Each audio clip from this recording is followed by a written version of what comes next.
ਨਾਮ ਕਰਤਾ ਪੁਰਖ ਨਿਰਭਉ ਨਿਰਵੈਰ ਅਕਾਲ ਮੂਰਤ ਅਜੂਨੀ ਸੈਭੰ ਗੁਰ ਪ੍ਰਸਾਦ।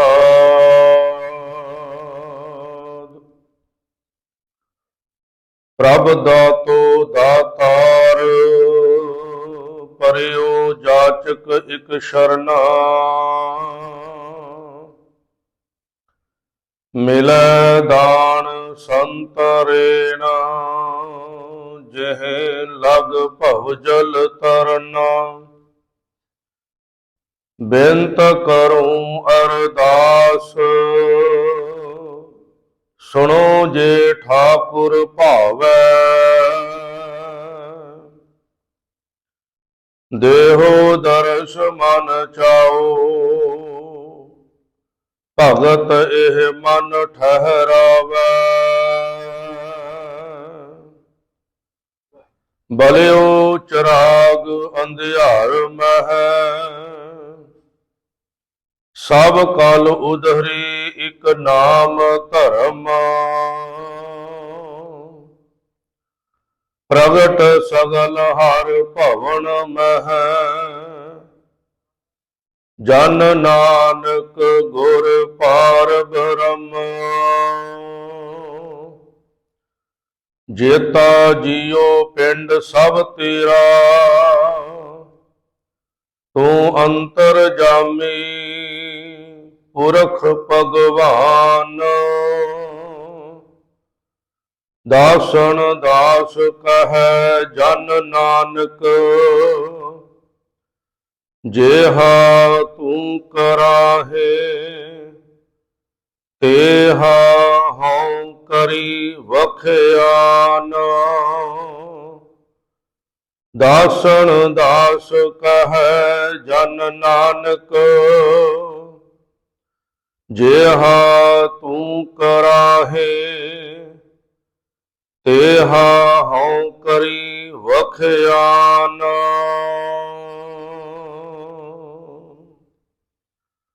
ਪਰਮ ਸਨਮਾਨ ਸਤਿਕਾਰਯੋਗ ਜੁਗੋ ਜੁਗ ਅਟਲ ਗਰੀਬ ਨਵਾਜ ਦਸਾਂ ਪਾਤਸ਼ਾਹੀਆਂ ਕੀ ਆਤਮਕ ਜੋਤ ਹਾਜ਼ਰਾ ਹਜ਼ੂਰ ਜ਼ਹਰ ਜ਼ਹੂਰ ਸ਼ਤਰ ਚਵਰ ਤਖਤ ਦੇ ਮਾਲਕ ਪੀਰਾਨ ਪੀਰ ਸ਼ਬਦ ਗੁਰੂ ਧੰਨ ਧੰਨ ਧੰਨ ਸਤਿਗੁਰੂ ਸਾਹਿਬ ਸ੍ਰੀ ਗੁਰੂ ਗ੍ਰੰਥ ਸਾਹਿਬ ਜੀ ਮਹਾਰਾਜ ਦੀ ਪਾਵਨ ਪਵਿੱਤਰ ਨਿੱਘੀ ਗੋਦ ਅੰਦਰ ਸੁਭਾਏਮਨ ਹੋਏ ਬੈਠੇ ਗੁਰੂ ਪਿਆਰੇ ਸਤ ਸੰਗੀ ਜਨੋ ਵੱਡਿਆਂ ਭਾਗਾਂ ਵਾਲੇ ਹੋ।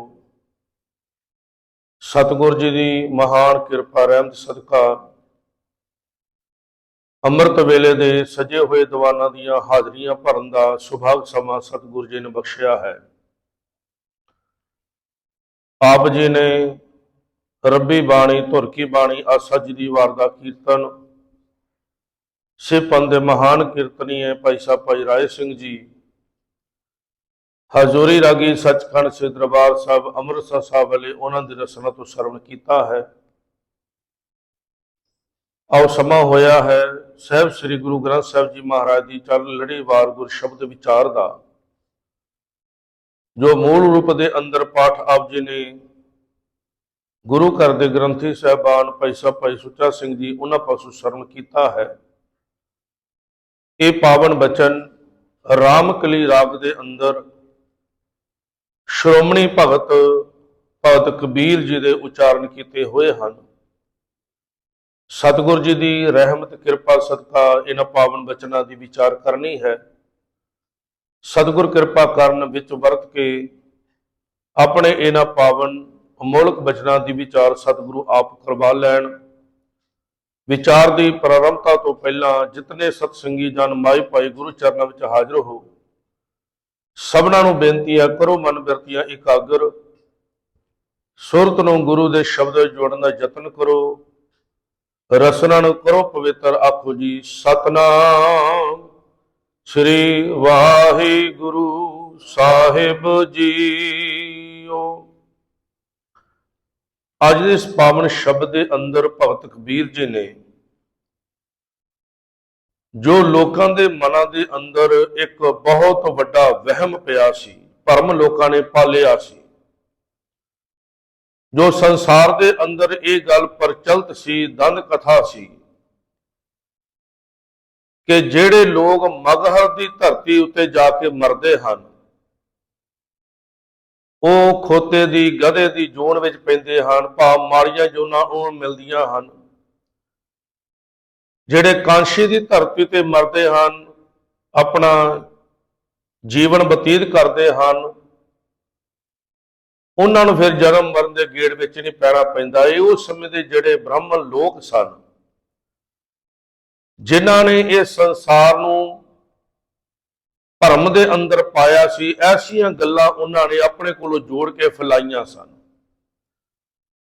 ਲੇਕਿਨ ਭਗਤ ਕਬੀਰ ਜੀ ਨੇ ਉਹਨਾਂ ਨੂੰ ਮੋੜਵਾਂ ਜਵਾਬ ਦਿੰਦਿਆਂ ਇਹ ਗੱਲ ਕਹੀ ਹੈ ਕਿ ਰੱਬ ਦੇ ਪਿਆਰ ਵਾਲਾ ਨਿਰੰਕਾਰ ਵਾਹਿਗੁਰੂ ਦਾ ਨਾਮ ਜਪਣ ਵਾਲਾ ਕਿਸੇ ਵੀ ਜਗ੍ਹਾ ਉੱਤੇ ਰਵੇ, ਉਹਨੂੰ ਇਹਦੇ ਨਾਲ ਕੋਈ ਫਰਕ ਨਹੀਂ ਪੈਂਦਾ, ਭਾਵੇਂ ਉਹ ਮਗਹਰ ਦੀ ਧਰਤੀ ਉੱਤੇ ਹੈ, ਭਾਵੇਂ ਉਹ ਕਾਂਸ਼ੀ ਦੀ ਧਰਤੀ ਉੱਤੇ ਹੈ।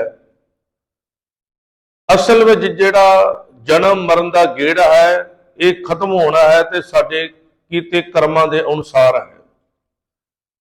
ਜੇ ਬੰਦਾ ਮਾੜੇ ਕਰਮ ਕਰਕੇ ਵੀ ਕਾਂਸ਼ੀ ਦੀ ਧਰਤੀ ਉੱਤੇ ਹੈ ਤੇ ਉਹ ਬੰਦਾ ਕਦੀ ਜੂਨਾਂ ਤੋਂ ਮੁਕਤ ਨਹੀਂ ਹੋ ਸਕਦਾ, ਤੇ ਜਿਹੜਾ ਬੰਦਾ ਚੰਗੇ ਕਰਮ ਕਰਦਾ, ਵਾਹਿਗੁਰੂ ਦਾ ਨਾਮ ਜਪਦਾ, ਨਿਰੰਕਾਰ ਵਾਹਿਗੁਰੂ ਦੀ ਬੰਦਗੀ ਕਰਦਾ ਹੈ, ਭਾਵੇਂ ਉਹ ਮਗਹਰ ਦੀ ਧਰਤੀ ਉੱਤੇ ਕਿਉਂ ਨਾ ਰਵੇ, ਉਹ ਸੰਸਾਰ ਤੋਂ, ਇਹਨਾਂ ਇਸ਼ਾਵਾਂ ਤੋਂ, ਮਾਇਆ ਤੋਂ ਉਹ ਬੰਦਾ ਆਜ਼ਾਦ ਹੈ, ਭਾਵ ਮੁਕਤ ਹੈ, ਜਨਮ ਮਰਨ ਦੇ ਗੇੜ ਵਿੱਚੋਂ ਉਹ ਨਿਕਲ ਜਾਂਦਾ ਹੈ। ਅੱਜ ਦੇ ਇਹਨਾਂ ਪਾਵਨ ਬਚਨਾਂ ਦੇ ਅੰਦਰ ਭਗਤ ਕਬੀਰ ਜੀ ਨੇ ਉਸ ਨਿਰੰਕਾਰ ਵਾਹਿਗੁਰੂ ਕੋਲੋਂ ਜੋ ਉਹਨਾਂ ਨੂੰ ਦਾਤ ਪ੍ਰਾਪਤ ਹੋਈ ਉਹਦਾ ਇਸ ਗੱਲ ਦਾ ਜ਼ਿਕਰ ਕੀਤਾ। ਔਰ ਰਹਾਉ ਵਾਲੇ ਪਦੇ ਦੇ ਅੰਦਰ ਜੋ ਸ਼ਬਦ ਦਾ ਕੇਂਦਰੀ ਭਾਵ ਹੈ, ਜਿਹਦੇ ਆਲੇ ਦੁਆਲੇ ਪੂਰਾ ਸ਼ਬਦ ਘੁੰਮਦਾ ਹੈ, ਭਗਤ ਕਬੀਰ ਜੀ ਪਾਵਨ ਬਚਨ ਕਰਦਾ ਕਹਿਣ ਲੱਗੇ, ਅਬ ਤਬ ਜਬ ਕਬ ਤੂੰ ਹੀ ਹਮ ਤਉ ਪ੍ਰਸਾਦ ਸੁਖੀ ਸਦ ਹੀ। ਅਬ ਤੋਂ ਭਾਵ ਹੈ ਹੁਣ, ਤਦ ਤੋਂ ਭਾਵ ਹੈ ਤਦੋਂ। ਭਾਵੇਂ ਹੁਣ ਮੈਂ ਸਰੀਰ ਵਿੱਚ ਹਾਂ, ਤਦੋਂ ਤੋਂ ਭਾਵ ਜਦੋਂ ਮੇਰਾ ਇਹ ਸਰੀਰ ਖਤਮ ਹੋਣਾ ਹੈ। ਜਬ ਕਬ, ਜਦੋਂ ਕਦੋਂ ਵੀ, ਤੂੰ ਹੀ ਭਾਵ ਹੇ ਪ੍ਰਮਾਤਮਾ ਤੂੰ ਹਰੇਕ ਜਗ੍ਹਾ ਦੇ ਉੱਤੇ ਹੈ, ਕੋਈ ਐਸੀ ਜਗ੍ਹਾ ਨਹੀਂ ਜਿੱਥੇ ਤੂੰ ਨਾ ਹੋਵੇਂ, ਕਿਉਂਕਿ ਨਿਰੰਕਾਰ ਵਾਹਿਗੁਰੂ ਜਿਹੜਾ ਹੈ ਉਹ ਜਿਹੜਾ ਇਹਨੇ ਵੀ ਉਹ ਮਗਹਰ ਦੀ ਧਰਤੀ ਉੱਤੇ ਨਹੀਂ ਹੈ ਤੇ ਕਾਂਸ਼ੀ ਦੀ ਧਰਤੀ ਉੱਤੇ ਹੈ। ਭਗਤ ਕਬੀਰ ਜੀ ਕਹਿਣ ਲੱਗੇ, ਹੇ ਪ੍ਰਮਾਤਮਾ ਹਰੇਕ ਜਗ੍ਹਾ ਉੱਤੇ ਤੇਰੀ ਆਪਣੀ ਜੋਤ ਹੈ, ਐਸੀ ਕੋਈ ਜਗ੍ਹਾ ਨਹੀਂ। ਸ੍ਰੀ ਸੁਖਮਨੀ ਸਾਹਿਬ ਦੇ ਅੰਦਰ ਅਸੀਂ ਬਚਨ ਪੜ੍ਹਦੇ ਹਾਂ, ਕਰਨ ਕਾਰਨ ਪ੍ਰਭ ਏਕ ਹੈ, ਦੂਸਰ ਨਾਹੀ ਕੋਏ, ਨਾਨਕ ਤਿਸ ਬਲਿਹਾਰਨ ਜਲ ਥਲ ਮਹੀਲ ਸੋਏ। ਜਲ ਤੋਂ ਭਾਵ ਹੈ ਪਾਣੀ, ਮਹੀਲ ਤੋਂ ਭਾਵ ਹੈ ਆਕਾਸ਼, ਥਲ ਤੋਂ ਭਾਵ ਹੈ ਧਰਤੀ। ਭਾਵ ਐਸੀ ਕੋਈ ਜਗ੍ਹਾ ਨਹੀਂ ਜਿੱਥੇ ਨਿਰੰਕਾਰ ਵਾਹਿਗੁਰੂ ਦਾ ਵਾਸਾ ਨਹੀਂ ਹੈ।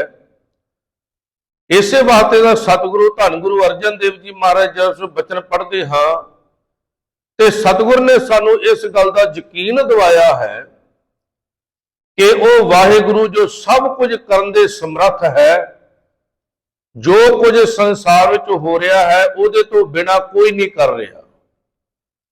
ਲੇਕਿਨ ਇਹ ਵਿਸ਼ਵਾਸ ਉਹਨਾਂ ਭਗਤਾਂ ਦੇ ਹਿਰਦੇ ਅੰਦਰ ਹੈ, ਉਹਨਾਂ ਰੱਬ ਦੇ ਪਿਆਰਿਆਂ ਦੇ ਹਿਰਦੇ ਅੰਦਰ ਹੈ, ਜਿਹੜੇ ਉਸ ਨਿਰੰਕਾਰ ਵਾਹਿਗੁਰੂ ਨੂੰ ਹਰੇਕ ਜਗ੍ਹਾ ਉੱਤੇ ਵਸਦਾ ਵੇਖ ਲੈਂਦੇ ਹਨ। ਸਤਿਗੁਰ ਨੇ ਪਾਵਨ ਬਚਨ ਕੀਤੇ, ਕਹਿ ਲਗੇ, ਤੁਧ ਬਿਨ ਦੂਜਾ ਨਾਹੀ ਕੋਏ, ਤੂੰ ਕਰਤਾਰ ਕਰੈ ਸੋ ਹੋਏ, ਤੇਰਾ ਜੋਰ ਤੇਰੀ ਮਨ ਟੇਕ, ਸਦਾ ਸਦਾ ਜਪ ਨਾਨਕ ਏਕ, ਸਭ ਊਪਰ ਪਾਰ ਬ੍ਰਹਮ ਦਾਤਾਰ, ਤੇਰੀ ਟੇਕ ਤੇਰਾ ਆਧਾਰ। ਸਾਰਿਆਂ ਦੇ ਉੱਤੇ ਉਸ ਨਿਰੰਕਾਰ ਵਾਹਿਗੁਰੂ ਦਾ ਆਪਣਾ ਹੱਥ ਹੈ, ਤੇ ਤੇਰੇ ਭਗਤ ਜਿਹੜੇ ਹਨ ਪ੍ਰਮਾਤਮਾ ਦੇ ਪਿਆਰ ਵਾਲੇ, ਸਤਿਗੁਰੂ ਜੀ ਕਹਿੰਦੇ ਤੇਰੀ ਟੇਕ ਤੇਰਾ ਆਧਾਰ, ਉਹ ਜੀਵਨ ਅੰਦਰ ਤੇਰਾ ਆਸਰਾ ਲੈਂਦੇ ਹਨ। ਹੈ ਤੂੰ ਹੋਵਨਹਾਰ। ਸਤਿਗੁਰੂ ਕਹਿਣ ਲੱਗੇ ਇਹ ਪ੍ਰਮਾਤਮਾ ਤੂੰ ਹੁਣ ਵੀ ਹੈ ਤੇ ਅੱਗੋਂ ਵੀ ਹੋਵੇਗਾ। ਸਤਿਗੁਰੂ ਕਹਿਣ ਲੱਗੇ ਅਬ ਤਬ ਜਬ ਕਬ ਤੂੰ ਹੀ, ਹੁਣ ਵੀ ਤੂੰ ਹੈ, ਜਦੋਂ ਮੇਰਾ ਸਰੀਰ ਨਹੀਂ ਰਵੇਗਾ ਫਿਰ ਵੀ ਤੂੰ ਹੋਵੇਗਾ। ਹਮ ਤੋ ਪ੍ਰਸਾਦ ਸੁਖੀ ਸਦ ਹੀ, ਸਾਡੇ ਸੁਖੀ ਹੋਣ ਦਾ ਕਾਰਨ ਕੀ ਹੈ ਕਿ ਤੇਰੀ ਕਿਰਪਾ ਜਿਹੜੀ ਹੈ ਉਹ ਸਾਡੇ ਉੱਤੇ। ਹਮ ਤੋ ਪ੍ਰਸਾਦ, ਤੋਂ ਭਾਵ ਤੇਰੀ, ਪ੍ਰਸਾਦ ਤੋਂ ਭਾਵ ਹੈ ਮਿਹਰ ਕਿਰਪਾ। ਸੁਖੀ ਸਦ ਹੀ ਹੈ ਪ੍ਰਮਾਤਮਾ, ਅਸੀਂ ਤੇਰੀ ਕਿਰਪਾ ਦੇ ਨਾਲ ਹੀ ਸਦਾ ਸੁਖੀ ਰਹਿੰਦੇ ਹਾਂ। ਇਸ ਵਾਸਤੇ ਸਤਿਗੁਰੂ ਜੀ ਕਹਿੰਦੇ ਹਨ ਕਿ ਉਹ ਨਿਰੰਕਾਰ ਵਾਹਿਗੁਰੂ ਹਰੇਕ ਜਗ੍ਹਾ ਦੇ ਉੱਤੇ ਹੈ। ਜਲ ਥਲ ਮਹੀਲ ਪੂਰਿਆ, ਸੁਆਮੀ ਸਿਰਜਣਹਾਰ, ਅਨਕ ਭਾਂਤ ਹੋਏ ਪਸਰਿਆ, ਨਾਨਕ ਏਕ ਓੰਕਾਰ। ਅਨੇਕਾਂ ਤਰੀਕਿਆਂ ਦੇ ਨਾਲ ਉਹ ਸੰਸਾਰ ਦੇ ਉੱਤੇ ਉਹ ਪਸਰਿਆ ਹੈ, ਅਨੇਕਾਂ ਤਰੀਕਿਆਂ ਨਾਲ ਸੰਸਾਰ ਦੇ ਉੱਤੇ ਉਹ ਪ੍ਰਗਟ ਹੈ। ਇਸ ਵਾਸਤੇ ਭਗਤ ਕਬੀਰ ਜੀ ਕਹਿੰਦੇ ਨੇ ਸਾਡੇ ਸੁਖੀ ਹੋਣ ਦਾ ਕਾਰਨ ਇਹ ਹੈ ਕਿ ਸਾਡੇ ਉੱਤੇ ਉਸ ਨਿਰੰਕਾਰ ਵਾਹਿਗੁਰੂ ਦੀ ਕਿਰਪਾ ਹੈ। ਸ਼ਬਦ ਦੇ ਆਰੰਭ ਦੇ ਅੰਦਰ ਭਗਤ ਜੀ ਬਚਨ ਕਰਦੇ ਕਹਿਣਗੇ ਤੂੰ ਮੇਰੋ ਮੇਰ ਪਰਬਤ ਸੁਆਮੀ, ਓਟ ਗਹੀ ਮੈਂ ਤੇਰੀ। ਮੇਰ ਤੋਂ ਭਾਵ ਹੈ ਸੁਮੇਰ ਪਰਬਤ। ਸੁਮੇਰ ਪਰਬਤ ਜਿਹੜਾ ਉਹ ਸਭ ਤੋਂ ਦੁਨੀਆ ਦੀ ਉੱਚੀ ਚੋਟੀ ਗਿਣੀ ਗਈ ਹੈ, ਜਿੱਥੇ ਧੰਨ ਗੁਰੂ ਨਾਨਕ ਦੇਵ ਜੀ ਮਹਾਰਾਜ ਸਿੱਧਾਂ ਨੂੰ ਮਿਲਣ ਵਾਸਤੇ ਗਏ ਸਨ। ਉਸ ਚੋਟੀ ਉੱਤੇ ਚੜ੍ਹਨਾ ਕੋਈ ਆਸਾਨ ਨਹੀਂ ਹੈ। ਸਿੱਧ ਰਹਿੰਦੇ ਸਨ ਕਿਉਂਕਿ ਉਹਨਾਂ ਦੇ ਕੋਲ ਕਰਾਮਾਤਾਂ ਸਨ, ਉਹ ਉੱਡ ਕੇ ਵੀ ਚਲੇ ਜਾਂਦੇ ਸਨ। ਧੰਨ ਗੁਰੂ ਨਾਨਕ ਦੇਵ ਜੀ ਮਹਾਰਾਜ ਸਿੱਧਾਂ ਨੂੰ ਮਿਲਣ ਵਾਸਤੇ ਸੁਮੇਰ ਪਰਬਤ ਉੱਤੇ ਗਏ, ਤੇ ਜਦੋਂ ਸੁਮੇਰ ਪਰਬਤ ਤੇ ਗੁਰੂ ਨਾਨਕ ਸਾਹਿਬ ਨੂੰ ਦੇਖਿਆ, ਸਿੱਧ ਵੀ ਹੈਰਾਨ ਰਹਿ ਗਏ। ਕਹਿਣ ਲੱਗੇ ਤੁਸੀਂ ਇੱਥੇ ਕਿੱਦਾਂ ਆਏ? ਕਹਿਣ ਤੋਂ ਪਵਾ ਸਾਡੇ ਬਿਨਾਂ ਤਾਂ ਇੱਥੇ ਕੋਈ ਆ ਹੀ ਨਹੀਂ ਸਕਦਾ। ਤੇ ਧੰਨ ਗੁਰੂ ਨਾਨਕ ਦੇਵ ਜੀ ਮਹਾਰਾਜ ਕਹਿਣ ਲੱਗੇ ਮੈਂ ਸਾਧ ਸੰਗਤ ਅਤੇ ਗੁਰੂ ਦੇ ਸ਼ਬਦ ਦੀ ਕਿਰਪਾ ਦੇ ਨਾਲ ਇੱਥੇ ਆਇਆ ਹਾਂ। ਇਥੋਂ ਭਾਵ ਭਗਤ ਕਬੀਰ ਜੀ ਕਹਿਣਗੇ ਤੂੰ ਮੇਰੋ ਮੇਰ ਪਰਬਤ ਸੁਆਮੀ, ਓਟ ਗਹੀ ਮੈਂ ਤੇਰੀ। हे ਪ੍ਰਮਾਤਮਾ ਮੈਂ ਤੇਰੀ ਓਟ ਲਈ ਹੈ, ਤੇਰੀ ਓਟ ਫੜੀ ਹੈ, ਕਿਉਂਕਿ ਤੇਰਾ ਜਿਹੜਾ ਆਸਰਾ ਹੈ ਉਹ ਸੁਮੇਰ ਪਰਬਤ ਵਰਗਾ ਆਸਰਾ ਹੈ। ਬਹੁਤ ਵੱਡਾ ਤੇਰਾ ਆਸਰਾ ਹੈ, ਜਿਹੜਾ ਤੇਰੇ ਆਸਰੇ ਦੇ ਅੰਦਰ ਆਪਣੀ ਜੀਵਨ ਬਤੀਤ ਕਰਦਾ ਹੈ, ਉਹ ਜੀਵਨ ਦੇ ਅੰਦਰ ਕਦੀ ਡੋਲਦਾ ਨਹੀਂ ਹੈ। ਕਿਉਂਕਿ ਡੋਲਣ ਦਾ ਕਾਰਨ ਕੀ ਹੈ, ਭਟਕਣਾ ਦਾ ਕਾਰਨ ਕੀ ਹੈ? ਜਦੋਂ ਅਸੀਂ ਉਸ ਨਿਰੰਕਾਰ ਵਾਹਿਗੁਰੂ ਨੂੰ ਆਪਣੇ ਜੀਵਨ ਵਿੱਚੋਂ ਭੁਲਾ ਦਿੰਦੇ ਹਾਂ ਤੇ ਫਿਰ ਮੁਸੀਬਤਾਂ ਆ ਕੇ ਘੇਰ ਲੈਂਦੀਆਂ ਹਨ, ਤੇ ਜਦੋਂ ਮੁਸੀਬਤਾਂ ਘੇਰਦੀਆਂ ਤੇ ਬੰਦਾ ਫਿਰ ਡੋਲਦਾ ਹੈ। ਧੰਨ ਗੁਰੂ ਅਰਜਨ ਦੇਵ ਜੀ ਮਹਾਰਾਜ ਨੇ ਬਚਨ ਕੀਤੇ, ਕਹਿਣ ਲੱਗੇ ਭਾਵੇਂ ਜੀਵਨ ਦੇ ਅੰਦਰ ਅਤ ਦੀ ਮੁਸ਼ਕਲ ਬਣ ਜਾਵੇ, ਅਤ ਦਾ ਦੁੱਖ ਦਾ ਸਮਾਂ ਬਣ ਜਾਵੇ, ਕੋਈ ਵੀ ਤੇਰੀ ਬਾਹ ਫੜਨ ਵਾਸਤੇ ਤਿਆਰ ਨਾ ਹੋਵੇ, ਤੇਰਾ ਕੋਈ ਆਸਰਾ ਨਾ ਬਣੇ, ਉਸ ਸਮੇਂ ਦੇ ਅੰਦਰ, ਉਸ ਮੁਸੀਬਤ ਦੇ ਸਮੇਂ ਅੰਦਰ ਕਿਤੇ ਤੂੰ ਉਸ ਨਿਰੰਕਾਰ ਵਾਹਿਗੁਰੂ ਨੂੰ ਯਾਦ ਕਰ ਲਵੇ ਤੇ ਇੱਕ ਖਿਣ ਦੇ ਅੰਦਰ ਤੇਰੇ ਸਾਰੇ ਦੁੱਖ ਜਿਹੜੇ ਉਹ ਖਤਮ ਹੋ ਜਾਂਦੇ ਹਨ।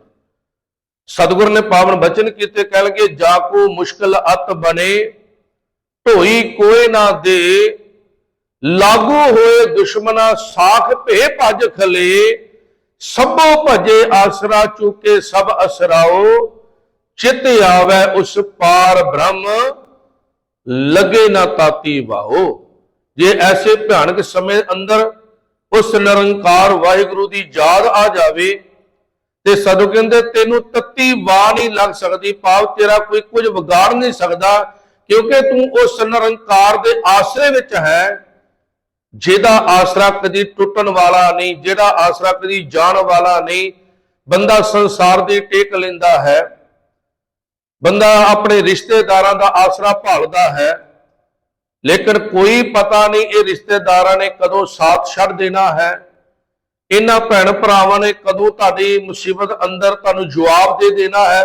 ਅਜੋਕੇ ਸਮੇਂ ਐਸਾ ਵੇਖਣ ਨੂੰ ਮਿਲਦਾ ਹੈ, ਜਿਸ ਮਾਂ ਪਿਓ ਨੇ 4 ਬੱਚੇ ਪਾਲੇ ਹੋਣ, ਅਜੋਕੇ ਸਮੇਂ ਕੀ ਹੈ ਕਿ 4 ਬੱਚੇ ਇੱਕ ਮਾਂ ਪਿਓ ਦੀ ਪਾਲਣਾ ਨਹੀਂ ਕਰ ਸਕਦੇ। ਕਹਿੰਦੇ ਖਰਚੇ ਬੜੇ ਵੱਧ ਗਏ, ਸਾਡੇ ਕੋਲ ਇਹ ਜਿਹੜਾ ਹੈ ਤੁਹਾਡਾ ਖਰਚਾ ਨਹੀਂ ਝੱਲਿਆ ਜਾਂਦਾ, ਕਿਉਂਕਿ ਅਸੀਂ ਸੰਸਾਰ ਦੇ ਆਸਰੇ ਹਾਂ ਤੇ ਸੰਸਾਰ ਦਾ ਆਸਰਾ ਪਤਾ ਨਹੀਂ ਕਦੋਂ ਟੁੱਟ ਜਾਣਾ। ਧੰਨ ਗੁਰੂ ਰਾਮਦਾਸ ਜੀ ਮਹਾਰਾਜ ਨੂੰ ਪੁੱਛ ਲਈਏ, ਸਤਿਗੁਰੂ ਤੁਸੀਂ ਕਿਹਦਾ ਆਸਰਾ ਲਿਆ? ਤੇ ਸਤਿਗੁਰੂ ਗੁਰੂ ਰਾਮਦਾਸ ਜੀ ਮਹਾਰਾਜ ਕਹਿੰਦੇ ਕਿਸੇ ਧੜਾ ਕੀਆ ਮਿੱਤਰ ਸੁਤ ਨਾਲ ਭਾਈ, ਕਿਸੇ ਹੀ ਧੜਾ ਕੀਆ ਕੁੜਮ ਸਕੇ ਨਾਲ ਜਵਾਈ, ਕਿਸੇ ਹੀ ਧੜਾ ਕੀਆ ਚੌਧਰੀ ਨਾਲ ਆਪਣੇ ਸੁਵਾਈ, ਹਮਾਰਾ ਧੜਾ ਹਰ ਰਹਿਆ ਸਮਾਈ। ਧੜੇ ਤੋਂ ਭਾਵ ਹੈ ਆਸਰਾ। ਕਿਸੇ ਨੇ ਆਪਣੇ ਪੁੱਤਰ ਦਾ ਆਸਰਾ ਲਿਆ, ਕਿਸੇ ਨੇ ਧੀ ਜਵਾਈ ਦਾ ਆਸਰਾ ਲਿਆ, ਕਿਸੇ ਨੇ ਸਹੁਰੇ ਦਾ ਆਸਰਾ ਲਿਆ, ਲੇਕਿਨ ਸਤਿਗੁਰ ਕਹਿੰਦੇ ਜਿਹੜਾ ਮੇਰਾ ਆਸਰਾ ਹੈ, ਹਮਾਰਾ ਧੜਾ ਹਰ ਰਹਿਆ ਸਮਾਈ, ਮੇਰਾ ਜਿਹੜਾ ਧੜਾ ਆਸਰਾ ਹੈ ਉਹ ਸਮਾਇਆ ਭਾਵ ਹਰੇਕ ਜਗ੍ਹਾ ਦੇ ਉੱਤੇ ਹੈ। ਜਦੋਂ ਮੈਂ ਉਹਨੂੰ ਯਾਦ ਕਰਦਾ ਹਾਂ ਮੇਰੇ ਜੀਵਨ ਦੇ ਅੰਦਰ ਸੁੱਖ ਹੀ ਸੁੱਖ ਹੁੰਦਾ ਹੈ। ਤੇ ਭਗਤ ਕਬੀਰ ਜੀ ਕਹਿੰਦੇ ਨੇ, ਹੇ ਪ੍ਰਮਾਤਮਾ ਮੈਂ ਤੇਰਾ ਆਸਰਾ ਤਾਂ ਲਿਆ ਕਿਉਂਕਿ ਤੇਰਾ ਆਸਰਾ ਬਹੁਤ ਵੱਡਾ ਆਸਰਾ ਹੈ। ਸੰਸਾਰ ਦੇ ਲੋਕ ਤਾਂ ਮੁਸੀਬਤ ਅੰਦਰ ਸਾਥ ਛੱਡ ਕੇ ਚਲੇ ਜਾਂਦੇ ਹਨ। ਸਿਆਣੇ ਕਹਿੰਦੇ ਹਨ ਹਨੇਰੇ ਦੇ ਅੰਦਰ ਤਾਂ ਆਪਣਾ ਪਰਛਾਵਾਂ ਵੀ ਸਾਥ ਛੱਡ ਦਿੰਦਾ ਹੈ। ਹੁਣ ਕਿੰਨੇ ਸੋਹਣੇ ਦਰਖਤ ਹਰੇ ਭਰੇ ਹਨ, ਇੱਕ ਸਮਾਂ ਇਹਨਾਂ ਉੱਤੇ ਇਹੋ ਜਿਹਾ ਆਵੇਗਾ, ਪੱਤ ਝੜਦੀ ਰੁੱਤ ਆਵੇਗੀ ਕਿ ਇਹ ਦਰਖਤਾਂ ਦੇ ਜਿਹੜੇ ਪੱਤੇ ਹਨ ਉਹ ਵੀ ਝੜ ਜਾਣਗੇ, ਇਹ ਪੱਤੇ ਵੀ ਦਰਖਤ ਦਾ ਸਾਥ ਛੱਡ ਜਾਣਗੇ, ਲੇਕਿਨ ਜਿਹੜਾ ਨਿਰੰਕਾਰ ਵਾਹਿਗੁਰੂ ਦਾ ਆਸਰਾ ਲੈਂਦਾ ਹੈ, ਸਤਿਗੁਰੂ ਕਹਿੰਦੇ ਹਨ ਉਹ ਕਦੀ ਫਿਰ ਨੇ ਆਸਰਾ ਨਹੀਂ ਹੁੰਦਾ, ਉਹਨੂੰ ਜੀਵਨ ਦੇ ਅੰਦਰ ਕਦੀ ਡੋਲਣਾ ਨਹੀਂ ਪੈਂਦਾ। ਤੇ ਸਤਿਗੁਰੂ ਕਹਿੰਦੇ ਨਾ ਤੁਮ ਡੋਲੋ ਨਾ ਹਮ ਗਿਰਤੇ, ਰੱਖ ਲੀਨੀ ਹਰ ਮੇਰੀ। हे ਪ੍ਰਮਾਤਮਾ ਤੂੰ ਮੇਰੀ ਆਪ ਇੱਜ਼ਤ ਰੱਖੀ ਹੈ, ਮੇਰੀ ਪੱਤ ਰੱਖੀ ਹੈ, ਤੂੰ ਏਡਾ ਵੱਡਾ ਮੇਰਾ ਆਸਰਾ ਹੈ, ਨਾ ਤੁਮ ਡੋਲੋ, ਨਾ ਤੁਸੀਂ ਆਪ ਡੋਲਣ ਵਾਲੇ ਹੋ, ਨਾ ਹਮ ਗਿਰਤੇ, ਤੇ ਜਦੋਂ ਤੁਸੀਂ ਨਹੀਂ ਡੋਲਦੇ ਤਾਂ ਫਿਰ ਅਸੀਂ ਕਿੱਥੋਂ ਡੋਲਾਂਗੇ। ਬਾਣੀ ਪ੍ਰਭ ਕੀ ਸਭ ਕੋ ਬੋਲੇ, ਆਪ ਅਡੋਲ ਨਾ ਕਬਹੂ ਡੋਲੇ। ਗੁਰੂ ਦਾ ਉਪਦੇਸ਼ ਸਾਨੂੰ ਇਹ ਗੱਲ ਕਹਿ ਰਿਹਾ ਹੈ, ਸਮਝਾਉਂਦੇ ਸਤਿਗੁਰੂ ਕਿ ਬਾਣੀ ਪ੍ਰਭ ਕੀ ਸਭ ਕੋ ਬੋਲੇ, ਸਾਰਿਆਂ ਨੂੰ ਉਪਦੇਸ਼ ਦੇ ਰਹੀ ਹੈ। ਆਪ ਅਡੋਲ, ਪ੍ਰਮਾਤਮਾ ਆਪ ਅਡੋਲ ਹੈ, ਨਾ ਕਬਹੂ ਡੋਲੇ, ਕਦੀ ਡੋਲਦਾ ਨਹੀਂ। ਤੇ ਇੱਥੇ ਭਗਤ ਕਬੀਰ ਜੀ ਕਹਿੰਦੇ ਪ੍ਰਮਾਤਮਾ ਨਾ ਤੁਮ ਡੋਲੋ ਨਾ ਹਮ ਗਿਰਤੇ, ਨਾ ਤੂੰ ਆਪ ਡੋਲਣ ਵਾਲਾ ਹੈ ਤੇ ਨਾ ਸਾਨੂੰ ਕੋਈ ਮੁਸੀਬਤ ਵੇਖਣ ਨੂੰ ਮਿਲਦੀ ਹੈ। ਰੱਖ ਲੀਨੀ ਹਰ ਮੇਰੀ, ਕਿਉਂਕਿ ਤੂੰ ਮੇਰੀ ਪੱਤ ਆਪ ਰੱਖੀ ਹੈ। ਧੰਨ ਗੁਰੂ ਰਾਮਦਾਸ ਜੀ ਮਹਾਰਾਜ ਦੀ ਵਡਿਆਈ ਕਰਦੇ ਆ।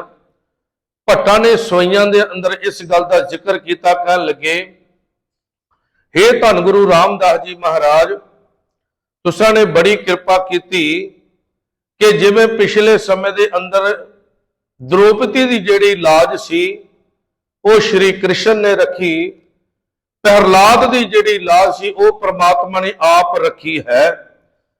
ਇਸੇ ਤਰ੍ਹਾਂ ਇਸ ਸੰਸਾਰ ਦੇ ਅੰਦਰ ਇਹ ਧੰਨ ਗੁਰੂ ਰਾਮਦਾਸ ਜੀ ਮਹਾਰਾਜ ਜਿਹੜੇ ਤੇਰੇ ਚਰਨ ਸ਼ਰਨ ਵਿੱਚ ਪੈ ਜਾਂਦੇ ਹਨ, ਉਹਨਾਂ ਦੀ ਤੂੰ ਆਪ ਪੱਤ ਰੱਖਦਾ ਹੈ, ਉਹਨਾਂ ਦੀ ਇੱਜ਼ਤ ਤੂੰ ਆਪ ਰੱਖਦਾ ਹੈ। ਔਰ ਧੰਨ ਗੁਰੂ ਰਾਮਦਾਸ ਜੀ ਮਹਾਰਾਜ ਦੇ ਚਰਨਾਂ 'ਚ ਅਰਦਾਸ ਕਰਦੇ ਆ।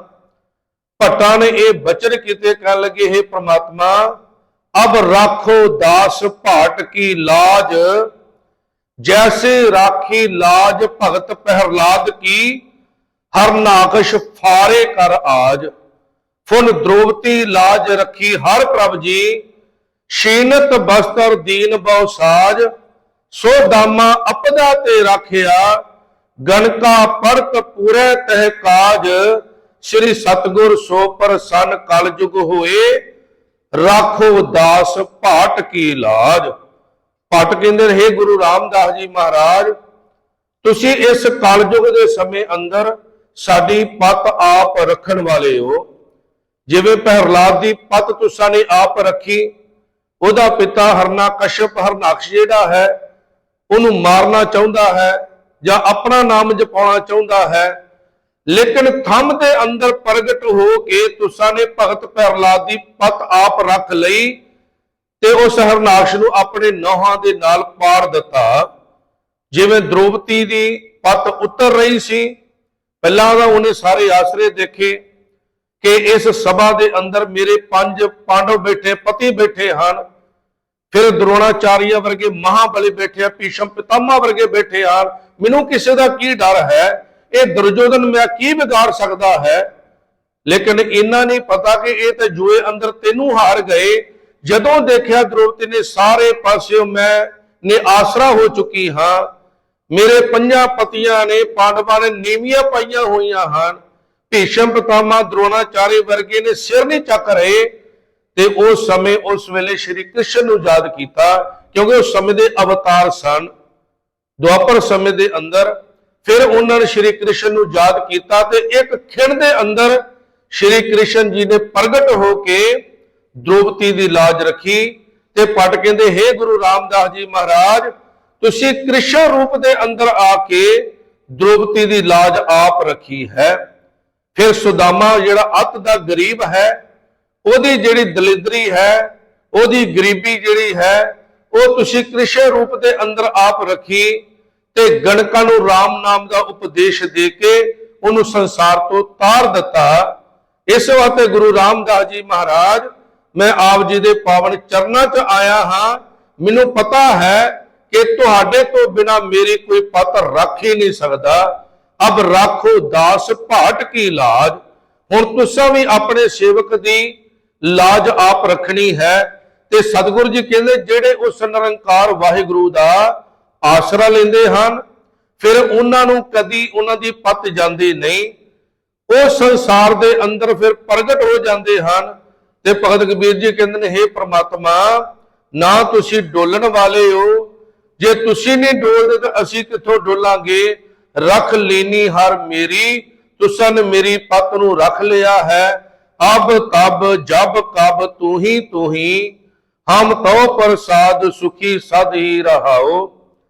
तेरे भरोसे मगहर बसियो, मेरे तन की तपत बुझाई। उस समय जिहड़े ब्राह्मण लोग सन, उन्होंने ये गल बड़े जोर शोर नाल फैलाई सी कि जिहड़ा बंदा मगहर की धरती उत्ते जाके मरदा है, कहंदे गोरखपुर दे कोल ये जगह है मगहर, कहंदे ये शिव जी की श्रापी हुई जगह है कि जिहड़ा इस जगह उत्ते जाके अपने श्वास त्यागेगा वो खोते की जून विच पवेगा। ते जिहड़ा सब कुछ दान पुण्य करके कांछे की धरती उत्ते मरेगा वो सदा वास्ते मुक्त हो जाएगा। ये पंडितां ने ब्राह्मणां ने ये उस समय उन्होंने चाल खेड ली कि सब कुछ जिहड़ा है वो साडे कोल लोग पुण्य दान कर देन।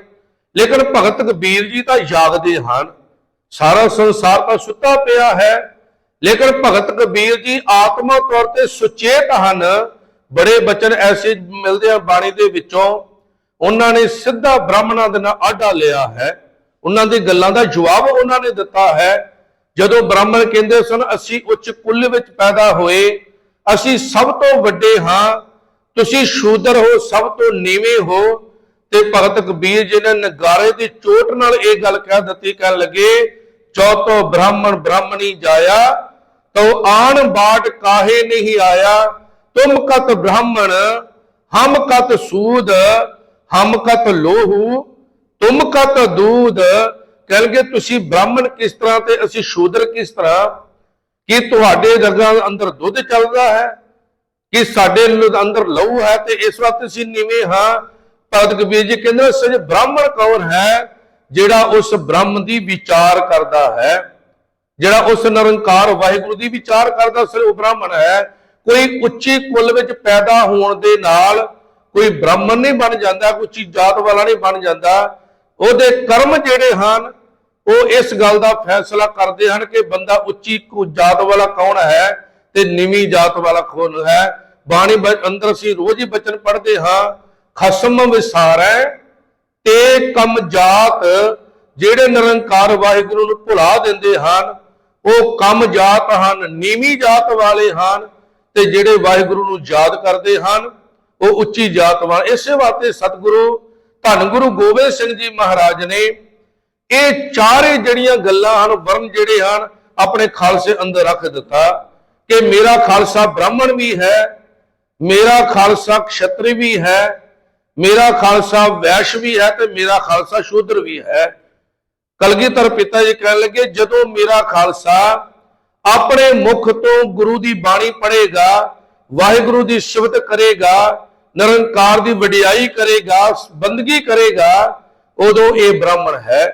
ਕਿਉਂਕਿ ਬ੍ਰਾਹਮਣ ਨੇ ਇਹ ਅਧਿਕਾਰ ਆਪਣੇ ਕੋਲ ਰੱਖਿਆ ਸੀ, ਵਿਦਿਆ ਪੜ੍ਹਨੀ ਤੇ ਪੜਾਉਣੀ ਜਾਂ ਕਰਨੇ ਤੇ ਕਰਾਉਣੇ, ਦਾਨ ਦੇਣਾ ਤੇ ਦਾਨ ਲੈਣਾ, ਇਹ ਆਪਣੇ ਕੋਲ ਉਹਨੇ 6 ਅਧਿਕਾਰ ਰੱਖੇ। ਇਹ ਤੋਂ ਬਿਨਾਂ ਕੋਈ ਬੰਦਾ ਦਾਨ ਨਹੀਂ ਲੈ ਸਕਦਾ, ਕੋਈ ਜਪ ਕਰਾ ਨਹੀਂ ਸਕਦਾ, ਕੋਈ ਨੂੰ ਵਿਦਿਆ ਨਹੀਂ ਪੜ੍ਹਾ ਸਕਦਾ। ਲੇਕਿਨ ਕਲਗੀਧਰ ਪਿਤਾ ਜੀ ਕਹਿਣ ਲੱਗੇ, ਮੇਰਾ ਜਿਹੜਾ ਸਿੱਖ ਹੈ ਉਸ ਸਮੇਂ ਬ੍ਰਾਹਮਣ ਹੋਵੇਗਾ ਜਦੋਂ ਉਹ ਆਪਣੇ ਮੁਖ ਤੋਂ ਗੁਰੂ ਦੀ ਬਾਣੀ ਪੜ੍ਹੇਗਾ, ਵਾਹਿਗੁਰੂ ਦਾ ਸਿਮਰਨ ਕਰੇਗਾ, ਜਦੋਂ ਉਹ ਆਪਣੇ ਹੱਥ ਵਿੱਚ ਸ਼ਸਤਰ ਲੈ ਕੇ ਜੰਗ ਦੇ ਮੈਦਾਨ ਅੰਦਰ ਜਾਵੇਗਾ, ਉਦੋਂ ਕਸ਼ਤਰੀ ਹੋਵੇਗਾ, ਭਾਵ ਖੱਤਰੀ ਹੋਵੇਗਾ। ਤੇ ਜਦੋਂ ਉਹ ਆਪਣੀ 10 ਨੋਹਾਂ ਦੀ ਕਿਰਤ ਕਰੇਗਾ ਉਦੋਂ ਉਹ ਵੈਸ਼ ਹੋਵੇਗਾ। ਤੇ ਜਦੋਂ ਗੁਰੂ ਘਰ ਵਿੱਚ ਆ ਕੇ ਸੇਵਾ ਕਰੇਗਾ, ਜੋੜਿਆਂ ਦੀ ਸੇਵਾ ਕਰਨੀ, ਲੰਗਰਾਂ ਦੇ ਜੂਠੇ ਬਰਤਨ ਮਾਂਜਣ ਦੀ ਸੇਵਾ ਕਰਨੀ, ਉਦੋਂ ਇਹ ਸ਼ੂਦਰ ਹੋਵੇਗਾ। ਚਾਰੇ ਗੁਣ ਸਤਿਗੁਰ ਨੇ ਆਪਣੇ ਖਾਲਸੇ ਅੰਦਰ ਟਿਕਾ ਦਿੱਤੇ, ਭਾਵ ਕਿਸੇ ਤਰ੍ਹਾਂ ਦਾ ਕੋਈ ਪਿੰਨ ਭਾਵ ਨਹੀਂ ਰੱਖਿਆ। ਇਸੇ ਵਾਸਤੇ ਸਤਿਗੁਰ ਕਿਹਾ ਹੈ ਕਿ ਖਾਲਸਾ ਮੇਰੀ ਜਾਨ ਕੀ ਜਾਨ, ਖਾਲਸਾ ਮੇਰੋ ਪਿੰਡ ਪ੍ਰਾਣ। ਖਾਲਸਾ ਜਿਹੜਾ ਇਹਦੇ ਅੰਦਰ ਹੀ ਮੇਰੀ ਜਾਨ ਵਸਦੀ ਹੈ, ਖਾਲਸੇ ਦੇ ਅੰਦਰ ਮੇਰੀ ਜਾਨ ਹੈ, ਤੇ ਪਿੰਡ ਪ੍ਰਾਣ ਖਾਲਸਾ ਮੇਰਾ ਸਰੀਰ ਹੈ ਤੇ ਇਹਦੇ ਵਿੱਚ ਹੀ ਮੇਰੇ ਪ੍ਰਾਣ ਵਸਦੇ ਹਨ। ਕਹਿਣ ਤੋਂ ਭਾਵ ਕਿ ਜਿਹੜੇ ਉਸ ਨਿਰੰਕਾਰ ਵਾਹਿਗੁਰੂ ਦਾ ਆਸਰਾ ਲੈਂਦੇ ਹਨ। ਭਗਤ ਕਬੀਰ ਜੀ ਨੇ ਬ੍ਰਾਹਮਣ ਨੂੰ ਇਹ ਗੱਲ ਕਹਿ ਦਿੱਤੀ, ਤੂੰ ਕਹਿੰਦਾ ਹੈ ਕਿ ਮਗਰ ਦੀ ਧਰਤੀ ਮਾੜੀ ਹੈ, ਮੈਂ ਉੱਥੇ ਵੀ ਰਹਿ ਕੇ ਆਇਆ ਹਾਂ। ਕਿਉਂਕਿ ਜਿੱਥੇ ਪ੍ਰਮਾਤਮਾ ਦੇ ਪਿਆਰ ਵਾਲੇ ਬੈਠ ਜਾਂਦੇ ਹਨ, ਬਚਨ ਬਾਣੀ ਅੰਦਰ ਸਤਿਗੁਰ ਕਿਤੇ ਕਹਿਣ ਲੱਗੇ, ਜਿੱਥੇ ਬੈਸਣ ਸਾਧ ਜਨ ਸੋ ਥਾਨ ਸੁਹੰਦਾ। ਜਿੱਥੇ ਰੱਬ ਦੇ ਪਿਆਰ ਵਾਲੇ ਬੈਠ ਕੇ ਬੰਦਗੀ ਕਰਦੇ ਹਨ, ਉਹ ਜਿਹੜੀ ਜਗ੍ਹਾ ਹੈ ਉਹ ਸੋਹਣੀ ਬਣ ਜਾਂਦੀ ਹੈ। ਜਿੱਥੇ ਬਾਬਾ ਪੈਰ ਧਰੇ ਪੂਜਾ ਆਸਣ ਥਾਪਣ ਸੋਆ। ਜਿੱਥੇ ਜਿੱਥੇ ਵੀ ਗੁਰੂ ਸਾਹਿਬਾਨਾਂ ਨੇ ਆਪਣੇ ਮੁਬਾਰਕ ਚਰਨ ਟਿਕਾ ਦਿੱਤੇ, ਜਿੱਥੇ ਗੁਰਸਿੱਖਾਂ ਨੇ ਰੱਬ ਦੇ ਪਿਆਰਾਂ ਨੇ ਬੈਠ ਕੇ ਬੰਦਗੀ ਕੀਤੀ, ਅੱਜ ਉਹ ਅਸਥਾਨ ਬਣ ਗਏ। ਉੱਥੇ ਲੱਖਾਂ ਲੋਕ ਜਾ ਕੇ ਮੱਥਾ ਟੇਕਦੇ ਹਨ ਕਿਉਂਕਿ ਉਹ ਜਗ੍ਹਾ ਪਵਿੱਤਰ ਹੋ ਗਈ। ਤੇ ਭਗਤ ਕਬੀਰ ਜੀ ਕਹਿਣ ਲੱਗੇ ਨੇ, ਪ੍ਰਮਾਤਮਾ ਤੇਰੇ ਭਰੋਸੇ ਮਗਹਰ ਬਸਿਓ, ਮੇਰੇ ਤਨ ਕੀ ਤਪਤ ਬੁਝਾਈ। ਤੇਰੇ ਆਸ਼ਰਮ ਮੈਂ ਮਗਰ ਦੀ ਧਰਤੀ ਉੱਤੇ ਗਿਆ, ਜਿਹਨੂੰ ਇਹ ਲੋਕ ਸ਼ਰਾਪੀ ਧਰਤੀ ਕਹਿੰਦੇ ਹਨ। ਉੱਥੇ ਜਾ ਕੇ ਮੇਰੇ ਤਨ ਕੀ ਤਪਤ ਬੁਝਾਈ, ਮੇਰੇ ਸਰੀਰ ਅੰਦਰ ਜਿਹੜੇ ਵਿਸ਼ੇ ਵਿਕਾਰਾਂ ਦੀ ਤਪਸ਼ ਪਈ ਹੋਈ ਸੀ, ਜਿਹੜੇ ਵਿਸ਼ੇ ਵਿਕਾਰ ਸੰਸਾਰ ਨੂੰ ਸਾੜਦੇ ਹਨ, ਕਹਿ ਲਗੇ ਉਹ ਜਿਹੜੀ ਤਪਸ਼ ਹੈ ਉੱਥੇ ਜਾ ਕੇ ਵੀ ਖਤਮ ਹੋ ਗਈ।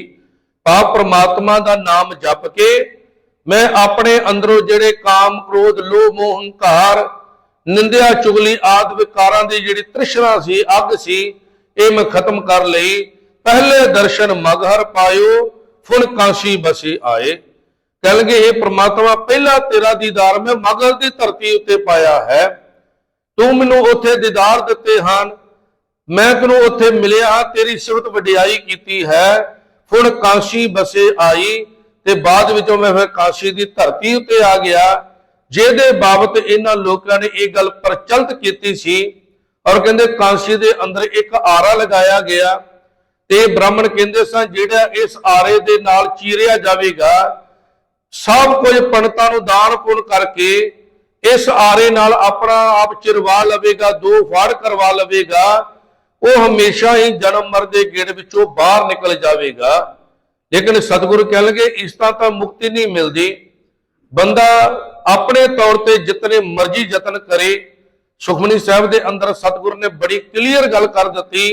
कह लगे जाप ताप ज्ञान सब ध्यान, खर शास्त्र सिमरत बख्यान, जोग अभ्यास कर्म धर्म क्रिया, सगल त्याग बन मध्य फिरिया, अनक प्रकार किए बो जतना, पुण्य दान हौमे बो रतना, शरीर कटाए हौमे का राती, वर्त नेम करे बो भाती, नहीं तुल राम नाम विचार, नानक गुरमुख नाम जपिया एक बार।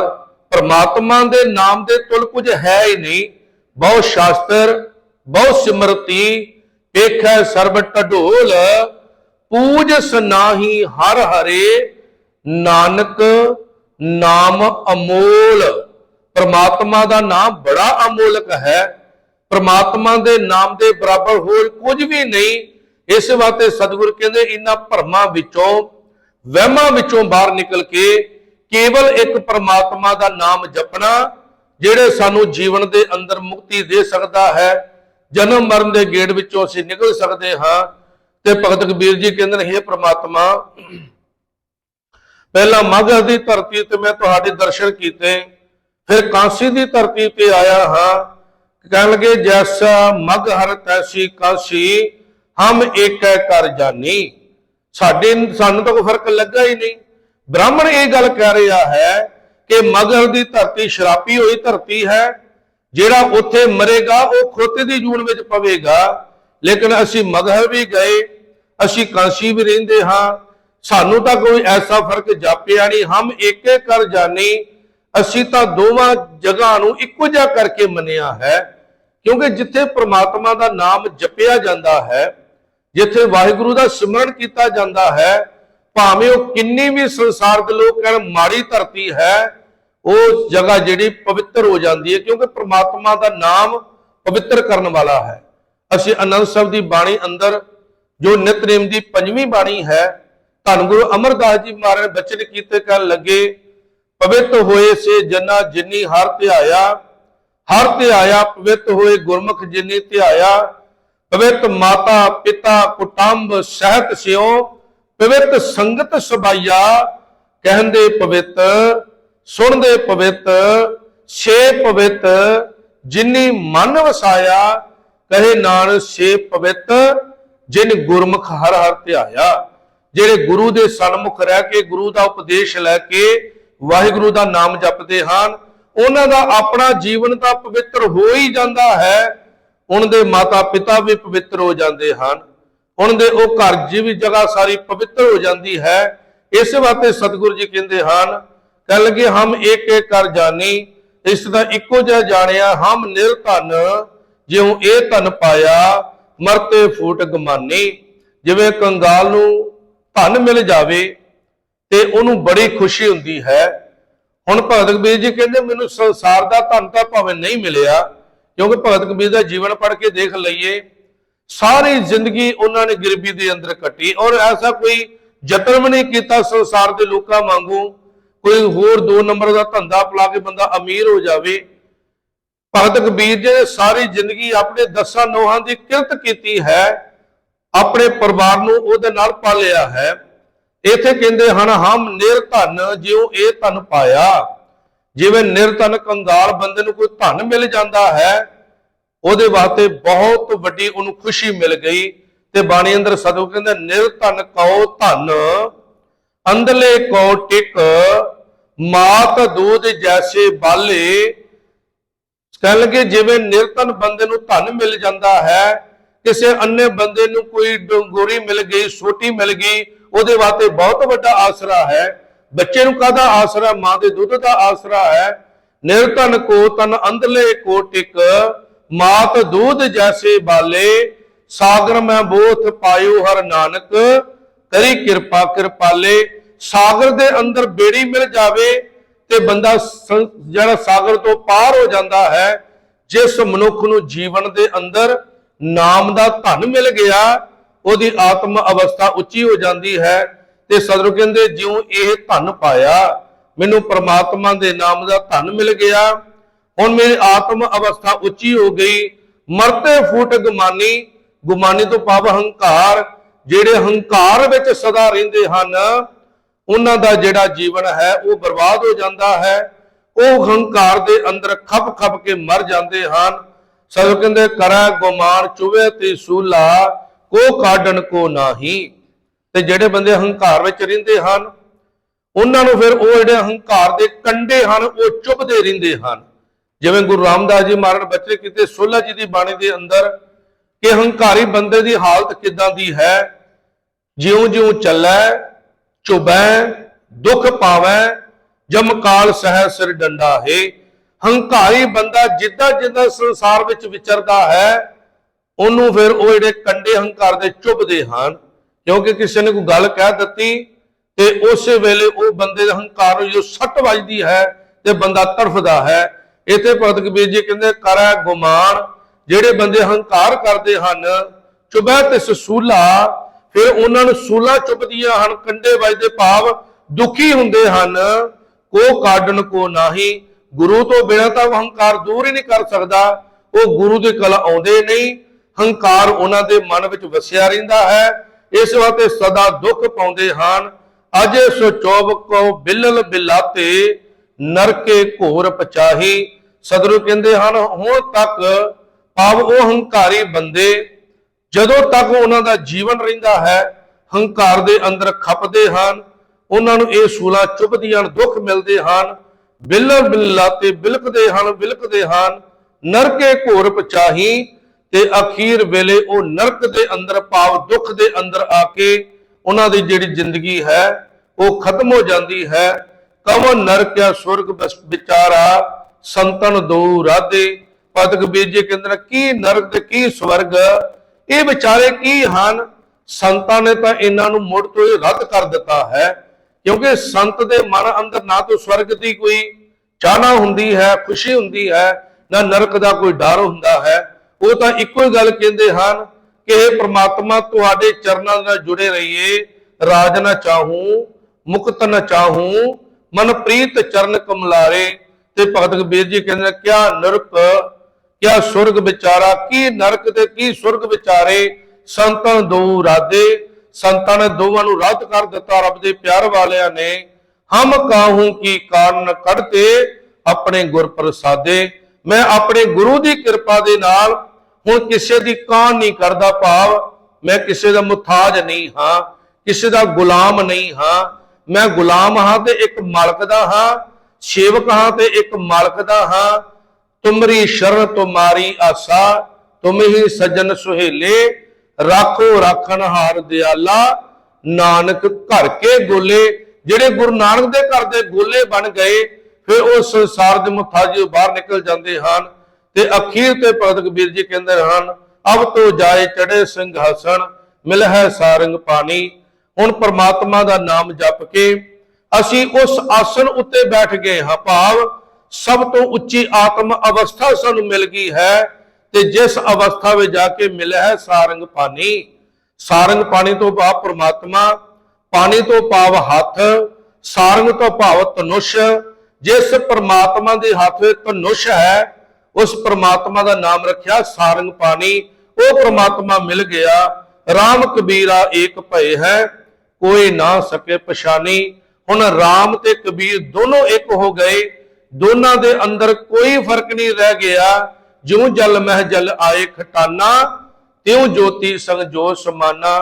ਭਗਤ ਕਬੀਰ ਜੀ ਕਹਿੰਦੇ ਮੈਂ ਤੇ ਮੇਰੇ ਪ੍ਰਮਾਤਮਾ ਦੇ ਅੰਦਰ ਹੁਣ ਕੋਈ ਫਰਕ ਨਹੀਂ।